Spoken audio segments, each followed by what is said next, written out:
আসসালামু আলাইকুম রহমতুল্লাহি বারাকাতু। মাত্র ছোট্ট ছোট্ট 10টি আমলের মাধ্যমে আপনি আপনার সংসারের মধ্যে বরকত আনতে পারবেন। আজকের ভিডিওর মধ্যে ছোট্ট ছোট্ট 10টি আমলের কথা বলবো। যেই 10টি আমল যদি আপনি নিয়মিত করতে পারেন, তাহলে অবশ্যই আপনার সংসারের মধ্যে বরকত বিরাজ করবে। আল্লাহ রাব্বুল আলামিন ভরপুর বরকত দ্বারা আপনার সংসারকে পরিপূর্ণ করবে। 10টি আমলের প্রথম আমল হচ্ছে, আপনি যখন ঘরে প্রবেশ করবেন বাইরে থেকে এসে, তখন আপনি আপনার পরিবারের লোকদেরকে সালাম দিবেন। কারণ আল্লাহ রসুল সাল্লাল্লাহু আলাইহি ওয়াসাল্লাম ঘরে প্রবেশের মধ্যে যে সালাম দেওয়া হয়, সেই সালামের মধ্যে বরকত রেখেছেন। 2 নম্বর আমল হচ্ছে খাওয়ার আগে এবং পরে দোয়া পড়া। হাদিসের মধ্যে আসছে, খাওয়ার আগে এবং পরে যে দোয়াগুলো রয়েছে, সেই দোয়ার মাধ্যমে যদি কেউ খানা খাওয়া শুরু করে, খানা খাওয়া শেষ করে, তাহলে তার খাবারের মধ্যে আল্লাহ রাব্বুল আলামিন বরকত দান করে। 3 নম্বর আমল হচ্ছে পরিবারের সমস্ত লোক একসাথে বসে খানা খাওয়া। আল্লাহ রসুল সাল্লাল্লাহু আলাইহি ওয়াসাল্লাম পরিবারের সমস্ত লোক যখন একসাথে বসে খানা খায়, সেই খাবারের মধ্যে বরকত রেখেছেন। হাদিসের মধ্যে এমনটাই আসছে। সুতরাং আপনার পরিবারে যত সদস্য রয়েছে, সমস্ত সদস্যদেরকে নিয়ে একসাথে বসে খানা খাবেন, এতে মিল মোহাব্বত এবং বরকত হবে। 4 নম্বর আমল হচ্ছে খাবারের দোষ না ধরা। বিশেষ করে পুরুষ জাতির মধ্যে এই সমস্যাটা রয়েছে। আমরা খাবারে একটু থেকে একটু হলেই আমরা খাবারের মধ্যে দোষ ধরি।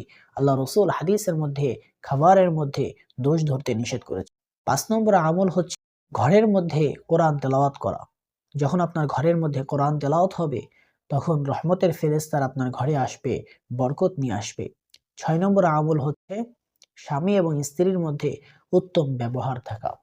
একটা সংসারের মধ্যে, একটা ঘরের মধ্যে যখন স্বামী আর স্ত্রীর মধ্যে মিল মোহাব্বত, ভালোবাসা আর উত্তম ব্যবহার থাকে, তো ওই ঘরের মধ্যে বরকত আর রহমত বিরাজমান থাকে। ঘরের মধ্যে অশান্তি ঝগড়া থাকলে সেই ঘরে কখনো বরকত থাকে না। 7 নম্বর আমল হচ্ছে ফজরের নামাজ জামাতের সাথে আদায় করা। হাদিসের মধ্যে আসছে, আল্লাহ রসুল সাল্লাল্লাহু আলাইহি ওয়াসাল্লাম বলেছেন, ফজরের নামাজের মধ্যে আল্লাহ রাব্বুল আলামিন বরকত রেখেছেন। দিনের শুরুর নামাজ এবং ঈমানের পরীক্ষার নামাজ, ঘুম থেকে উঠে ফজরের নামাজ জামাতের সাথে আদায় করার মাধ্যমে আপনি আপনার দিনটাকে আল্লাহর জন্য শুরু করলেন। আপনার পরিবারের মধ্যেও আল্লাহ রাব্বুল আলামিন বরকত দান করবেন। 8 নম্বর আমল হচ্ছে ঘরের মধ্যে সুন্নত নফল নামাজ আদায় করা। যখন আপনি আপনার ঘরকে সিজদার জায়গা বানাবেন, নামাজের জায়গা বানাবেন, তখন ওই ঘরের মধ্যে রহমতের ফেরেশতারা আসবে, বরকতও আসবে। 9 নম্বর আমল হচ্ছে ঘর থেকে সমস্ত হারাম জিনিসকে দূর করে দেওয়া। হারাম জিনিস বলতে টিভি রয়েছে, প্রাণীদের ছবি রয়েছে। এমনভাবে ইসলামে যে সমস্ত বিষয়গুলো হারাম, সেই হারাম বস্তুগুলো ঘরের মধ্যে থাকলে আপনার ঘরে কখনো রহমতের ফেরেশতা আসবে না, বরকত আসবে না। হারাম জিনিসসমূহকে যত তাড়াতাড়ি আপনার ঘর থেকে দূর করতে পারবেন, আপনার ঘরে বরকত ফিরে আসবে। 10 নম্বর এবং সর্বশেষ আমল হচ্ছে আপনি যখন ঘর থেকে বের হবেন, বের হওয়ার দোয়া পড়া। আপনি যখন আপনার ঘরে প্রবেশ করবেন, প্রবেশের দোয়া পড়া। যখন এই ছোট্ট ছোট্ট এই 10টি আমল যদি আপনি আপনার সংসারের মধ্যে করতে পারেন, তো আল্লাহ রাব্বুল আলামিন আপনার সংসারের মধ্যে অবশ্যই বরকত দ্বারা ভরপুর করে দিবে, বরকত বিরাজমান করে দিবে।